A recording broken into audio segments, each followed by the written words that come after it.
especially knowing how the WWE is. We're going to break this guy. Yeah. We're going to so you've got so many elements of this story, and all Lauren Ice has to say every week is, bro, this is the week you're going to quit, man. This is, you know what I'm saying? You're like, hey, let's just make this organic. I'm like, okay, let's get a template together and just kind of have the template there, but we don't have to stick to the template. We can just kind of figure out how this goes and book accordingly. Chris, do you know how many times after the show aired, Ed Ferrara and I would go back and we'd watch the show, which I don't even think they do anymore today. Because, Chris, at the show, we're not sitting in front of a monitor for 2 hours. We're working. So we made sure we got to watch the show in case we miss something. Yeah. Chris, I can't tell you how many times something happened in a match that we didn't write. Either it was a mistake or something, but something happened that me and Ed are watching and we're like, bro, we got to cover that next week. Like if Austin is accidentally busted open, for argument's sake, Austin gets busted open hard way. Yeah. Now it's like, oh my God, bro, what's Austin gonna do next week because so and so busted him open the week before? So, bro, we had to do that all the time because we wanted to stay true to the characters. Bro, that stuff does not happen anymore. Yeah, very interesting. And you brought up a really interesting point about Foley. And as far as Foley is concerned, when was it that you and the writing staff kind of, well, there was not a big writing staff like it is now of people who don't even know who else. It was me and Ed. So exactly. Bro, it was that week. Yeah, it was that week. It was the week of to make the decision for Foley. Really? Absolutely, bro. Absolutely. That was. And what was the catalyst? Like, what was it? What was it about Foley's momentum that was like, we've got to put the title on him? That was exactly it, bro. The momentum. Okay. And him getting over and over and over more and more and more every week. So now you got a guy that's really getting over, but there's nobody thinking you're going to put the title on this guy. You see what I'm saying? There's nobody thinking that. But if this were happening in real world, in real time, yes, bro, that's why, like, it just drives me crazy with wrestling fans because wrestling fans don't understand, like, television, okay? Bro, let's use David Arquette, for example, okay? Bro, people tend to forget the heavyweight title was up in a tag team match, and it was Page and Arquette against Jarrett and Bischoff. So, bro, under those circumstances, the way the match was laid out, it was feasible for Arquette to pin Eric in a believable way. Arquette didn't pin a wrestler. Arquette didn't pin Jeff Jarrett. He pinned Eric Bischoff. But when you go back and you look at it, okay, it definitely could have happened. And then, bro, when I talk about staying true to everybody's character, nobody talks about this. If you go back and watch, bro, when Arquette comes out the next week, he doesn't want any part of it. Yeah, it was Thunder, wasn't it?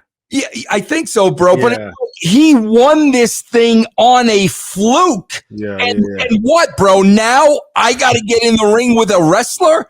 But people don't talk about that part of it, bro. But that's the being true to the character part of it. Gotcha.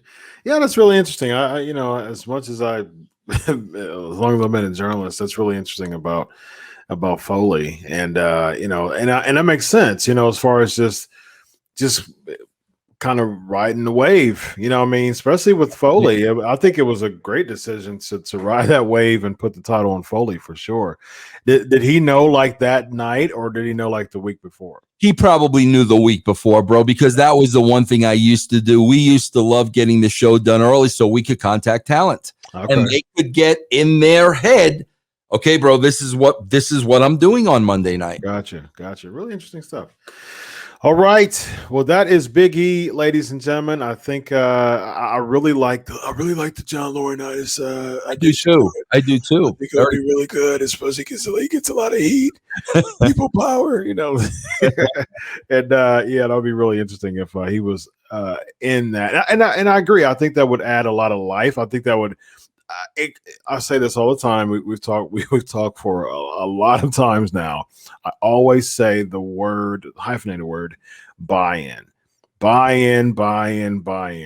Where is the buy-in? I'm not putting a lot of stock into run-of-the-mill, normal flips and and moves and wrestling. It's just like that's what we see all the time. Yeah, I'm a big storylines guy. I'm old school. I love storylines, and so the buy-in for me is that you have a reluctant Big E trying to save his job.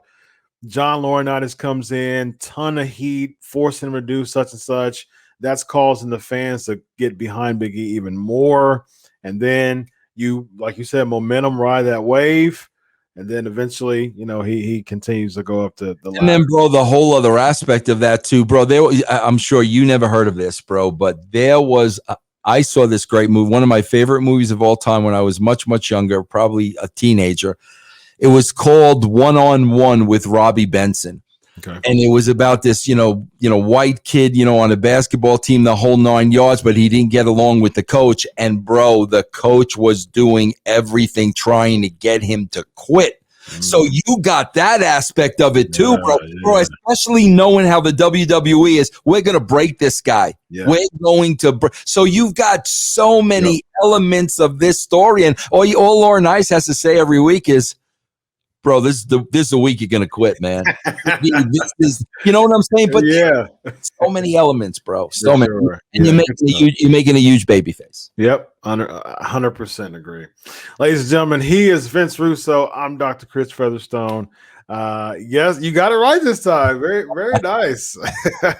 And so I know the fans are gonna want this, and so from the recording, by the time you look at this, my birthday would pass, but as the recording, there's just a little bit left for my birthday. So I know what y'all want. Talk about finger on the pulse. You guys love this. And so we got one more for you. We got a bonus bouncy. Yeah, so a birthday bouncy. This is a birthday bouncy. A birthday bonus bounty with the drum roll as well. So here we go, ladies and gentlemen. A birthday bonus bouncy.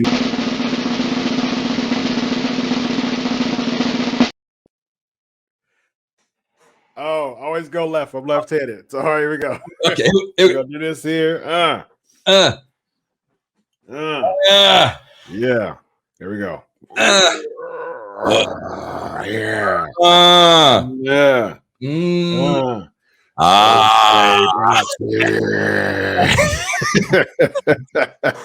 So long, everybody. We out of here, man.